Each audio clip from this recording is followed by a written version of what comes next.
Now, listen carefully to this next item, because I'll be asking a question at the end, and we have lots of free books to send out as prizes. Farmers in the Brecon area are getting rather more than they pay for when they call out their vet.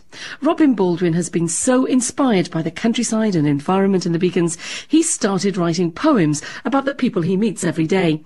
And they're intrigued, as I discovered when I followed Robin when he visited Di Jones and his daughter Anne at their farm near Llangors. Okay. Let's see what you think, Rob. Let's have a look.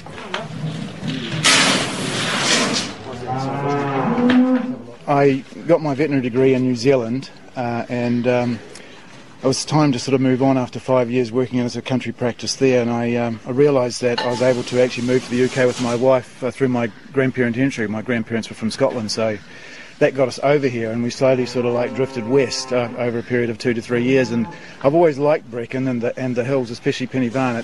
For me, it's got a type of spiritual essence, I guess, and the people have as well, and you don't need to look too hard to see where it all comes from. So you settled in Sennybridge? Oh, absolutely, yes. We love the place. And okay. I know that when I was working in across the border, they'd always say, don't go to Sennybridge. It rains there all the time. Well, I used to live there, and I can vouch for the fact it doesn't rain all the time, no. Perhaps a lot of the time, but it's a lovely area. These beautiful clouds, and it's rainbow country. I love it. Tell us what you're doing here with the bulls today. These bulls, the pre-movement testing, which has come in recently, and these animals have to be tested for sale and retested at 60-day intervals. It's a new system for the control of TB. Yeah, no, you've been in the pen with them. I mean, I must admit, I stayed behind because they're huge, beautiful creatures. It's quite a manual task that you do, quite a manly task, isn't it? Oh, absolutely, but there are certainly a number of able females in the veterinary profession that are just as good as I, and you don't need to be tough and strong to do the job. Oh, looking at those beasts, I think you might have to be. But a lot of people wouldn't associate a vet doing this very heavy work with a poet. How did that come about? No, I used to suffer from, well, I don't suffer so much now, but I still have it, this uveitis iritis, which affects my large muscle joints, lower back and eyes especially, and I started taking up yoga, and I found that not only with the relaxation but also increasing flexibility, it's all the pains and strains of life slowly disappeared, and I think it's brought out a sensitivity which I've always had, and it's the yoga, coming to Wales, which is when I first started writing poetry. I went to a standing stone and all of a sudden I started writing. Really? Yes, it was New Year 2006, and I've written, I guess, around about 900 poems now. Since then? Yeah, short stories on characters like Di here, sweetheart. And who's the farmer? Who's the farmer, yes.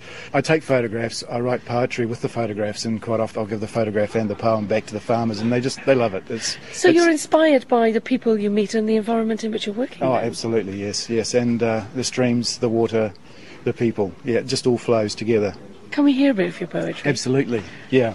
This is a poem I wrote for Anne's son, Di's grandson. It's called The Welsh Lad of the Mountain. The Welsh lad of the mountain, his maroon shirt defining, and on the back a knife and fork and spoon to say he's on the move for lunch today, rounding the cattle off the mountain. And a black belt round his waist, strapped for wrestling the calves, his jeans from blue to green, the colour, to show he has all the courage. The glistening short-cut hair trimmed to catch the sun, as across his shady brow he stares through and over the mountain. His eyes as sharp and keen to see the stock on crag and mound, and his brawn to cast a shadow as long as the distant horizon beyond. His shoulders swish back and forward as he sways to the lay of the land, saying he's part of the stone that lies beneath on his way up the Coombe and on.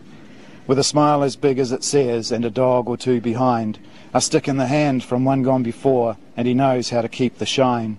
As today and tomorrow he sees the tussock, the heather, the kites, the bleat of the sheep calling in mist, and the blades of the grass to the heights. He has captured himself a promise, and to the girl he will one day keep, in this Welsh lad of the mountain, a spirit, and it is where his heart does sleep.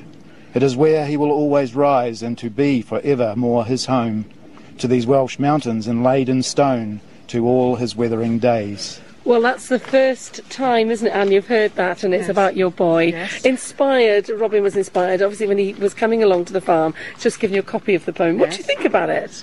Because I know he's written about my son, I know what it's saying. It's very true to what description of Carl and what he does on his day-to-day job. You recognise him? Yes, I do actually. And I think it's brilliant that our local vet actually goes around the countryside and writes what he sees. You'll be very worried next time he's sort of giving you the eye, won't you, thinking he's going to write a every time poem? he leaves from here. Well, I Di, started writing one on Di here, but I couldn't get past the first verse. what do you make of having a vet as a poet? Well, he's wonderful. He always keeps us alive. You don't know what is happening or when it's going to happen with Robin. In what way? Well, he's such a live wire, but he's a vet. He's a good vet, I think. Like, you know what I mean? Like, but No, he's just been in there with the lemurs and bulls, yeah? Yeah. They're big creatures, and yet here he is, a very, very artistic man. Very sensitive. Oh, very sensitive. Yeah, you got that one in one. You don't look like a man to me who probably goes to bed at night reading a poetry book. No, sweetheart. I'm more up to go down to the Griffin and have about 5 pints of beer, to be honest with you. So what do you think of the poetry? Oh, it's very good, very good. Yes, they speak very highly of him because he was in a concert for a birthday party in Upper Chapel 12 months ago, and some of my friends were there and spoke very highly of his poetry, and it went on for a long, long time and kept them very entertained, like, you know what I mean? Like, but after a while he gets a bit boring, I suppose. Well, Robin, I can see why you're inspired by people here, because despite the adversity that you see in the countryside and the hard work and, let's face it, often poverty, there is always this sort of cheerfulness, isn't there? Oh, absolutely, yeah. You know, these piles of muck out of the sheds and stuff, you know, when the light shines, I see beauty, and sometimes I take a picture. And, in that pile of manure? It just comes out beautiful, yeah. Especially when you've got the character sitting on it, that is. Do you see that, Di? Not really, no. No, I don't see any beauty in it. I said, one farmer said to me, he said, you know, you're the only person, Rob, that I know that'll take a picture of a muck heap and actually have it turn out good. Well, the book is called The Heart of Poetry, First Journey. It's your first venture into poetry, isn't it? Yes, that's right. Difficult to get rid of the books around this area? Ourselves have been reasonable with my clients, because obviously they want to know what I've been writing about them. But, you know, it's a matter of getting them into the bookshops. As I say, it's been self-published this time, but it'd be very nice to get a publisher on board to actually take it a little bit further, so my poetry can get to a wider audience. And the farmers are actually buying them and enjoying them? Oh, absolutely, yes. Okay. Yes. I'm getting quite good reports back from the little book. It's not a big book. There's sketches in it, but it carries a lot of weight, heart-wise. And I know it's not just the people, it's the countryside that inspires you too, so can you read me one of your other poems here? This one's called Lifetime. Emoneth Dee to Emoneth Dee, how far have I travelled? Sunrise to sunset, always forward, never back. For how long have I been travelling? A lifetime maybe. And how long has it taken? A moment or two, perhaps. Oh, that's Robin Baldwin. What a character. And Robin was kind enough to give me a few copies of his book, The Heart of Poetry, A First Journey, which you could win if you tell me...